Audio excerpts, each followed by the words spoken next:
For 6 months now, Minara Begum has lived in a near constant state of anxiety. She says going back to Myanmar is not an option. My sister's family was burned to death.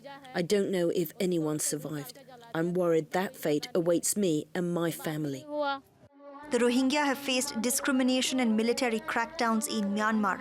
Minara and her husband fled the country in 2011 on foot, leaving behind all their belongings. They paid an illegal broker to enter India and have rebuilt their lives here in New Delhi. India has no laws governing the status of refugees, but Minara and her family, like most Rohingya here, were issued long-term visas by the Indian government. They also hold ID cards given to them by the UN Refugee Agency. They say since the talk of deporting them started, the government has refused to renew their visas. There are 48 families that live in this refugee camp in abject poverty.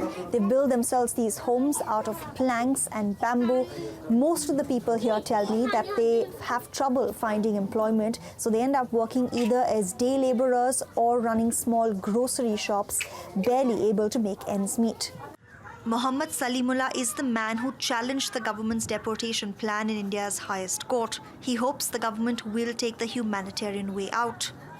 This is not our country. We can't live here by force. We can only request the government to allow us to stay on like they have for many years now. We appeal to them for mercy. Take into account the violence that awaits us in Myanmar and don't send us back. The government says the 40,000 Rohingya refugees living in India are vulnerable to being radicalized by terror groups and pose a security risk. They have to go back, and that also equally applies to the Rohingyas who have got illegally settled in